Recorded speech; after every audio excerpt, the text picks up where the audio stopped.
તમારી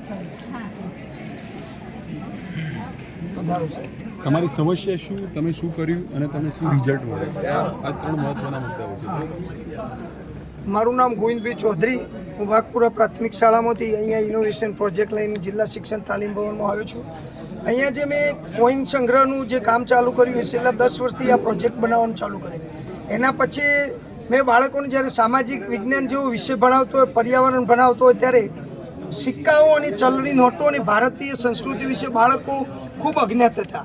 જેમને પ્રત્યક્ષ નિરીક્ષણ કરાયા પછી મને એ પાઠની અંદર ખૂબ ફાયદો જોવા મળ્યો. બાળકને એકમ પણ ખૂબ સારી રીતે શીખવા મળે છે.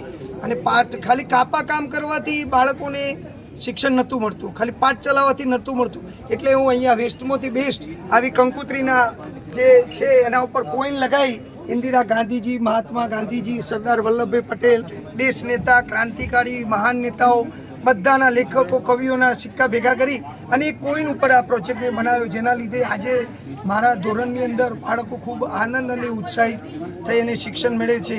એ જ મને ખૂબ લાભ છે ને એટલે જ હું આનંદમાં છું. જય હિન્દ, જય ભારત. આ પ્રોજેક્ટની શરૂઆત અંદાજિત 10 વર્ષથી ચાલુ કરી અને 10 વર્ષથી મારી મથામણ હતી જ કે સગા સંબંધીઓને વિદેશથી કોઈન મંગાવ્યા, નોટો મંગાવી, મેં ઓનલાઈન ખરીદ્યા. દાખલા કે બાળકોને આપણે પંચમાર્ક સિક્કાની જ ખબર ના હોય સામાજિક વિજ્ઞાનમાં સાહેબ. તો અહીંયા ઘણા બાળકો અત્યારે હાઈસ્કૂલના આવીને ગયા કે ભાઈ સાહેબ આમાં પંચમાર્ક તો દેખાતો નથી. મેં બાળકોને સમજાયા કે આ બાજુનું એક ચિત્ર 1 છે, આ વચ્ચે 2 છે, આ 3 છે, આ 4 છે ને આ ઉપરનું એક 5. તો આ પંચમાર્ક સિક્કો કહેવાય. એવા પણ અહીંયા બીજા અહીંયા ભારતના 20 પુરાણા સિક્કા છે. આપણે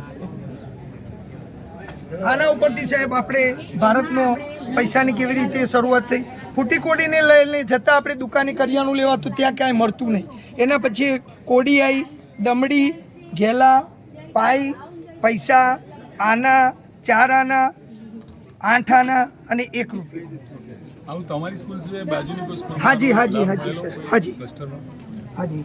અહીંયા આજુબાજુ ગામની આ બધું અંદર માહિતી જેટલી વસ્તુ છે, આજુબાજુ ગામની 10 શાળાઓમાં આ પ્રોજેક્ટ હું કરી આવ્યો અને આ એના ફોટા છે સાહેબ. હમણાં ડાબી શાળા તો હમણાં બેગલેસ ડે હોય એના દિવસે જવું સાહેબ, ચાલુ શાળાએ જ નહીં જવાનું. હા, બધું સાહિત્ય લઈને મારી પોતાની ગાડીમાં જવું સાહેબ. 1 રૂપિયો ખર્ચો લેવાનો નહીં. શાળાના બાળકો શીખે, આનંદથી શિક્ષણ મેળવી, એ જ મારો મુખ્ય હેતુ છે. બીજા કોઈને માનો કે આ રીતે તમારું ઇનોવેશન છે, હાજી, બીજા કોઈને કોઈ શાળા મૂકવું હોય તો કઈ રીતે મૂકી શકે? મારે બીજી શાળા મૂકવું તો આ મારી પાસે જે તમારું નહીં, સાહેબનું એવું કહેવું છે કે બીજા કોઈ શિક્ષકને આવું જ ઇનોવેશન કરવું છે. હાજી. તો એને છેલ્લા તમારું 10 વર્ષનું કલેક્શન છે અને તો એક તો સાહેબ સ્કોપ એવો છે કે ઓનલાઈન ખરીદી કરવી પડે. તો ઓનલાઈન ખરીદી કરવામાં થોડા કોઈન, સિક્કા, ચલણી નોટો થોડુંક આપણને એનો રેટ વધારે પડે, પણ કલેક્શન 100% કરી શકીએ. પછી બીજું સાહેબ, હું ગમે તે દુકાને કરિયાણું લેવા ગયો હોય કે ઘર માટે કોઈ વસ્તુ લાવતો હોય ત્યારે જે મને સિક્કા મળે પાછા, એ સિક્કાનો હું અભ્યાસ કરું અને એમાંથી જે સ્મારક સિક્કાઓ હોય એ હું રાખું. મારા પાછળ ઊભા ધર્મપત્ની ગીતાબેન એ પણ મને સહકાર કરી, એ પણ સિક્કા રાખે. અહીંયા 34 પ્રકારના 5 રૂપિયાના સિક્કા ભારત સરકારે બહાર પાડ્યા. લેખકો, કવિઓ, બધા સ્મારકો એ બધા મેં એકઠા કર્યા, પણ થોડો ટાઈમ લાગ્યો છે. તરત અઘરું કામ છે. 1 વર્ષની અંદર આ પ્રોજેક્ટ સાહેબ તૈયાર કરવું બહુ મુસીબતની વાત છે. આના કારણે તમારા કોઈ વિદ્યાર્થીઓ આમાં જોડાયા હોય, તમારા આ પ્રદર્શનના કારણે કોઈ રસ લેતા થયા એવો કોઈ બનાવ બનેલો? હા, બનાવ બનેલો. આ બધા બાળકો જે મારા જે પ્રોજેક્ટ મેં શીખવાડ્યો ને એના પછી બધા જ છોકરાઓ સ્કૂલમાં આ સિક્કો લઈને આવવા લાગે. પછી મને કહે છે કે સાહેબ આ મહાત્મા ગાંધીજીનો ફોટાવાળો સિક્કો છે, તમારે જોઈએ છે? તો હું એમ કહું મારી પાસે કલેક્શન છે, એ તમારા ઘરે કલેક્શન રાખો અને જે જમીની આપની અંદર એ સિક્કો તમે મૂકીને એનો ફોટો પાડો.